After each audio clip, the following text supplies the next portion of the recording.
When do you need to change spark plugs? Like if you've got any deterioration of your arc point there, yeah, or if the electrode's burnt down at all or misshapen, or if that, see that is dark still, but that's actually porcelain. Okay. The centre, larger of the centre pieces. If that's burnt out at all or disintegrated, you just change your plugs. But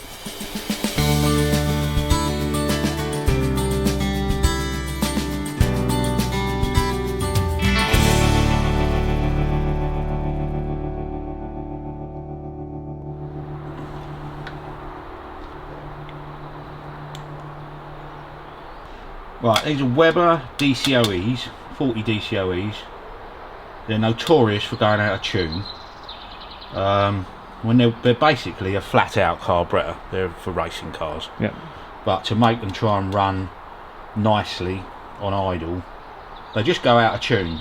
Like every month you'll have to get them tuned up. Oh god. So it's just a matter of playing around, setting you've got to set the balance between the two carburetors, which is done on this screw here.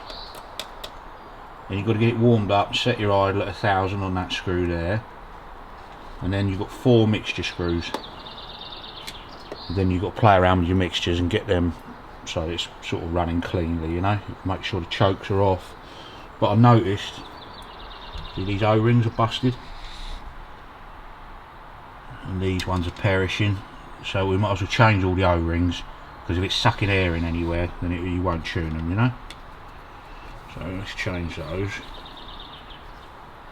Just they're I think these are the air correction jets, but if it's getting air in, it ain't going to work. So do you find these Weber carbs on lots of different cars in this age? Lots of tuned up cars, yeah, because this is what the whole bay engine for the Hillman Hunter GLS. So you basically go through, change your O-rings, make sure they're sealing up. Not sure if that one's big enough. No, they're going to be too big. Go with them, I think. Right, they're better. How tight is like right? Because well, these are just brass plugs, so it's just nip them. Yeah, I can see you being careful about how tight you are. Yeah, you don't want to over tighten them. You just want to sort out anywhere where it can get air in and make sure it's sealed up, you know. So why do these carbs go out of tune so easily then? Is it just a bad design, or is it because they're race tuned, or? They're primarily used on, they're used for going flat out. Yeah. That's basically what they're used for. So to make them work in a street situation, you're trying to make the best of a bad egg, basically, because they're designed to go flat out. Yeah. And there's so many different variations of jets and what they call Venturis. It's ridiculous. Like you've got, I think these are air correction jets, but in under here you've got another 1, 2, 3, 4 jets in there. But you've got a Venturi tube, then you've got a main jet on the end of that, then you've got an air correction jet on the top of that. There's so many different combinations. It's you know, unless you work on these things all the time. But this should be from factory what it's set up for this whole bay engine. Yeah. So it's just basically got itself out of tune. But as I say, they're just renowned for going out of tune, these things. Bastard, I knew that was going to happen.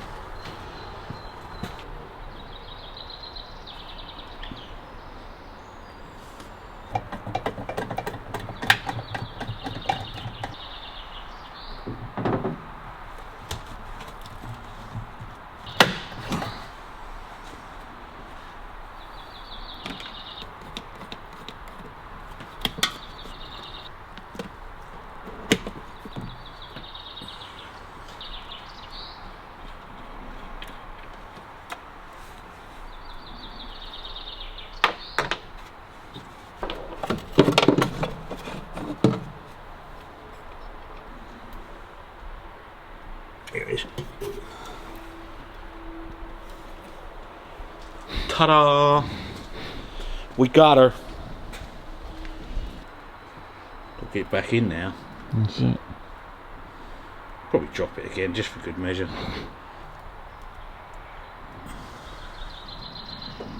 Okay. Right, let's whip our trumpets off because we need to put the gauge on there to see what they're drawing, yeah? Mm-hmm. We've got to take that plate off then.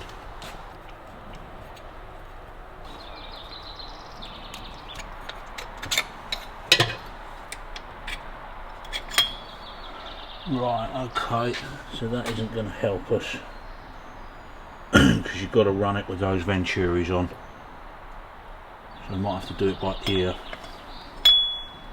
because if you don't run it with those on, it won't run. What tells you that? How do you mean? Well, how did you know that by taking that off? Because this was called a Venturi. Okay. If you look at it, it's got a tapered edge on it. So they've got to be put in the right place because that's a fuel outlet. And the gauge that I've got won't fit over that tube. If you try and run it without these, it just messes all the mixture up. You'll never ever get it running right. Yeah. Basically, that needs to sit on the end of that. And it can't sit on the end of that because of that. So Okay. we'll have to do it by ear. So we've got to check and make sure this goes in the right way up.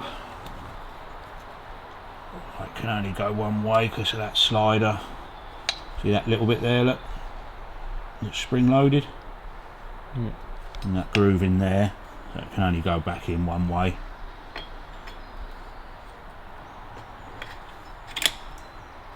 Right, let's bolt him back on.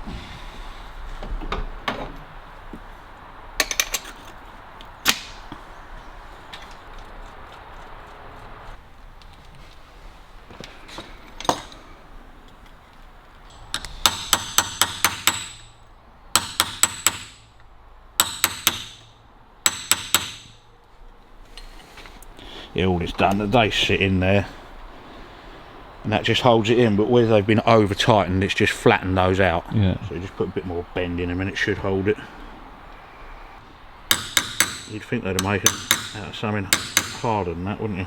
You would imagine. Pretty damn soft. Right, let's try those.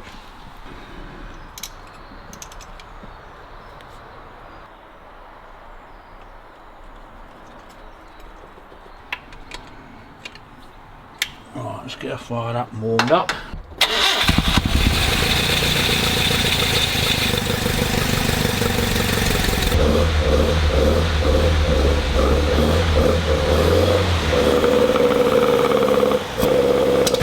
So where do you start then? You've got to get it warm first, then you set the balance between the two carbs, then you do your mixtures. And how long will it take to warm up? 5 minutes if that. And why would you want it to get warmed up first? So the engine's at its optimum operating temperature really. So if you did it when the engine was cold, You never get it right. the timing would be out. Well, it just makes it completely different on the carb setup. Here, as it warms up, it will pick up speed and slow down. Do you have an automatic choke on it, or? No, I've turned it off and wound the tick over up.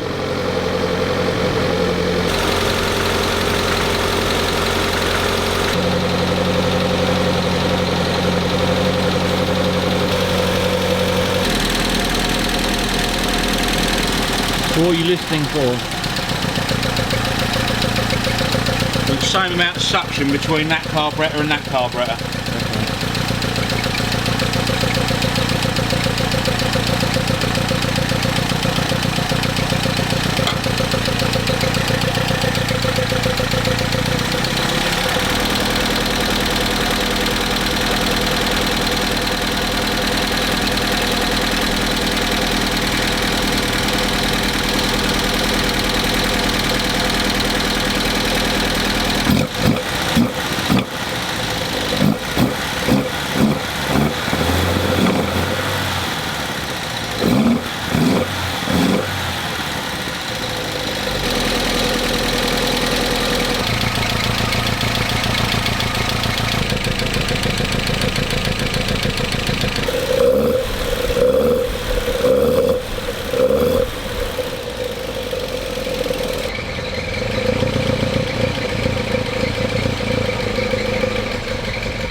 timing's out. Do you hear that didn't want to start then? Why, after you've done the levels, do you then rev it hard? Just to make sure it's revving clean through the rev range. Okay. I mean, that's flat on the top end, which means the ignition timing, or it's still running too weak. Okay. So we'll do the ignition timing now, which probably should have done before, to be fair. It's got electronic ignition fitted, so we haven't got to f about with the points. So ignition timing static. What's a 5 series and accept 5 series?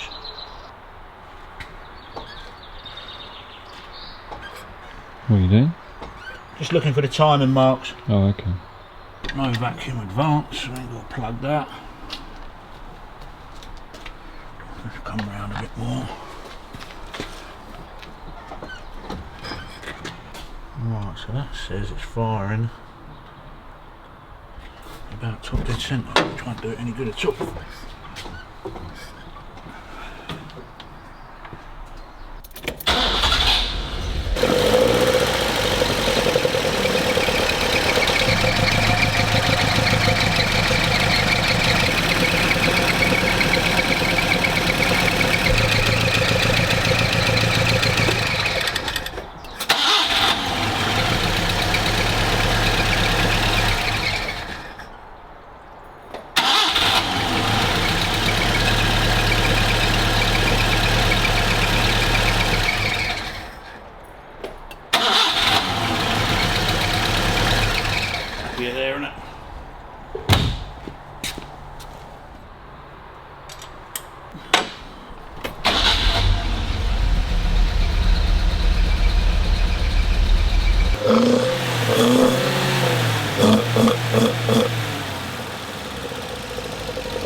One of the spark plugs, when you say it's a bit rich, how can you tell? It's black. See, that's black. You want them to burn a sort of mid-grey to light grey. The colour you're looking for on a plug, but it doesn't help. You need to test it after you've been for a run, really, because just sitting there idling, they'll always, especially on Webers, it'll always end up sort of running, looking rich on the plug. Yeah. So we put what they call colour tuning. Oh yeah. Like your see-through spark plug. What's the repercussions of it running rich then? It'll just choke itself up in the end, it won't pull cleanly. And I guess the opposite of rich is weak. Yeah, and that can burn holes in pistons. It's much better to run rich than it is weak.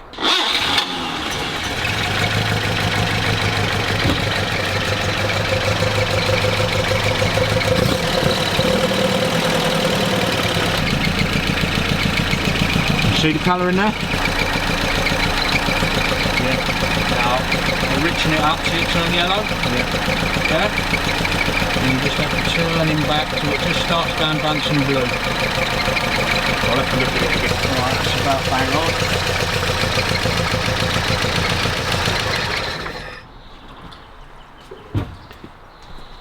So now you can set them individually by colour tuning each one, which I'll probably ought to do. Yeah. So we'll do that. So if the spark plug is running weak, how would you tell when you take the spark plug out? Be very, very white. Okay. Or burnt up. So you want it in that middle grey? Yeah, it's got to be a mid-grey.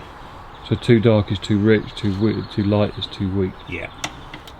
And because these are feeding one cylinder only, that side of that carburetor only feeds that piston. Yeah. That side feeds number 2. So you can colour tune them individually. If you've got something where it's a combination, you know, like dual carb, but there's a combination manifold. Yeah. What you normally do with those is just set one and then set the others to it. Right. But okay. because we can do it individually, we might as well do it individually. And then once they're all set, once you put your airbox back on, it'll probably change the mixtures very slightly. Yeah. But you know they're all set at optimum. So as long as you move it a quarter of a turn or an eighth of a turn or a 12th of a turn each way, you can always set it back to where you started from. Yeah. When do you need to change spark plugs? Probably every 30,000, something like that. But is there, when you take the spark plug off, is there something in it that you see and think that needs changing? Only if your electrode in the middle, see that's very dirty, let's clean him up.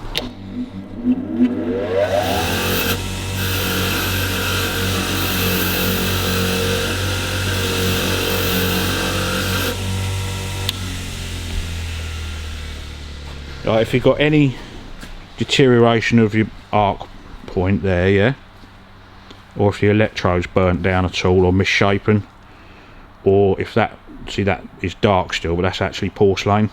Okay. The centre, larger of the centre pieces. If that's burnt out at all or disintegrated, you just change your plugs. But in a car like this, when you don't know when the spark plugs are last been changed, what's the best practice to do? If you're getting something and it's yours and it's new, you know, you just bought it, change the plugs. Yeah. Yeah, every time. Does revving the engine do it any harm at all? I mean, excessive revving. It will do it if you hold it at like 7,000 revs for 10 minutes. Yeah, it won't do it any good. But you got to make sure it's pulling clean, you know.